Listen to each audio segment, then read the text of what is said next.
આજે હું બનાવીશ હોમમેડ મોઇશ્ચરાઇઝર્સ.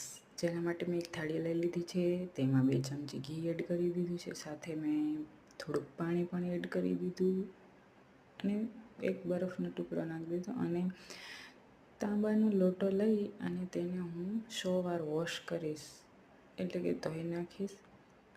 ત્યાં સુધીમાં આપણું મોઇશ્ચરાઇઝર્સ બનીને રેડી થઈ જશે. અને આ મોઇશ્ચરાઇઝર્સના ઘણા ફાયદા છે, જેમ કે કેમિકલ વગરનું છે, તમારી ત્વચાને એકદમ ચમકદાર બનાવે છે અને સાથે સાથે લાઇટ એન્ડ બ્રાઇટ સ્કિન કરી દે છે.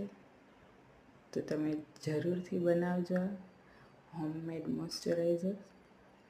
માર્કેટમાં એટલા મોંઘા મોઇશ્ચરાઇઝર્સ મળે છે, તમે લ્યો છો, પણ એ કેમિકલવાળા હોય, સાથે સાથે બધાની સ્કિનને સૂટ પણ ન કરતા હોય. એટલે ઘી તો બધાના ઘરમાં હોય જ છે, તો બનાવો હોમમેડ મોઇશ્ચરાઇઝર્સ.